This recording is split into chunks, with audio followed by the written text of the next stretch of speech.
বিহারে NDA tsunami, Nitish কুমারের সুইংয়ে clean bold Tejashwi Yadav. যিনি নবারের মুখ্যমন্ত্রী নীতিশ কুমারকে সরিয়ে প্রথমবার কুর্সিতে বসার স্বপ্ন দেখছিলেন, তাকে ভোটের রায় ছুঁড়ে ফেলে দিল বিহারবাসী। ম্যাজিক ফিগার 122-এর ধারে কাছে পৌঁছানো দূরের কথা, কোনো মতে খোরাতে খোরাতে 30 পার করল তেজস্বীর দল।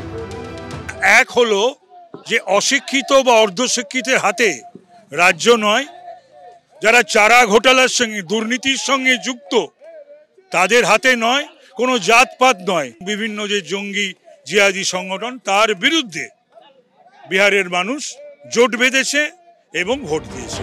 বিশেষজ্ঞদের মতে তেজস্বী যাদবের দলকে প্রত্যাখ্যানের মধ্য দিয়ে বিহার আসলে বার্তা দিল যে তাদের কাছে আরজেডি মানে এখনো সেই জঙ্গল রাজের স্মৃতি।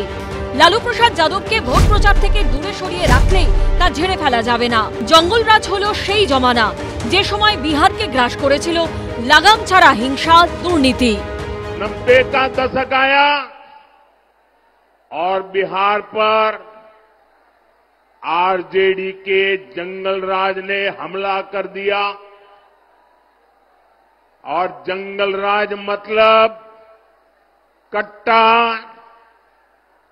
क्रूरता, कटुता, कुसंस्कार, करप्शन और कुशासन, ये जंगल राज की पहचान बन गए और ये बिहार का दुर्भाग्य बन गया। नीतीश कुमार जी ने जो काम किया महिलाओं के लिए, बेटियों के लिए, आजीविका दीदियों के लिए और बिहार में सुशासन के लिए, तो ये पूरा हुआ है तो जनता ने इसको देखा है। और लालू प्रसाद के जंगल राज को भी उनको याद है, खौफ, डर, तो उसको भी देखा है। बिहार में हर बूथ पे लूट मार कितनी होती थी और जनता ने विश्वास के लिए वोट किया है और विकास के लिए वोट किया है। লালু প্রসাদ যাদব আগেই পশুখাদ্য মামলায় দোষী সাব্যস্ত হয়েছেন, জেল খেটেছেন, জামিনে বাইরে আছেন। তার উপর বিহারে ভোটের ঠিক আগেই জমির বদলে সরকারি বরাদ দেবার মামলায় দিল্লির আদালতে লালু প্রসাদ যাদব, তার স্ত্রী রাবড়ি দেবী এবং তেজস্বীর বিরুদ্ধে চার্জ গঠন করা হয়। সেই সময়ও বিহারে যে ধরনের একটা রাজনীতির মধ্যে দ্বন্দ্ব ছিল, সেই জায়গাগুলোকে পেরিয়ে বিহারের মানুষ কি একটা এমন রাজনীতি চাইছেন যে রাজনীতির মধ্যে তুলনামূলকভাবে হিংসা কম, দ্বন্দ্ব কম। বিতর্কের শেষ এখানেই নয়। বিহারে ভোটার তালিকার ঝাড়াই বাছাই করতে যখন এসআইআর চলছে, তখন তা নিয়ে মুখ খুলতে গিয়েও ফাপড়ে পড়েন লালু পুত্র।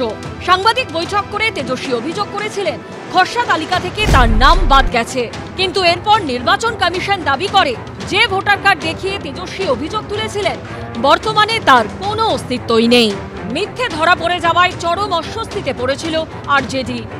সেই অস্বস্তি এবার শোচনীয় পরাজয়ের রূপ নিল।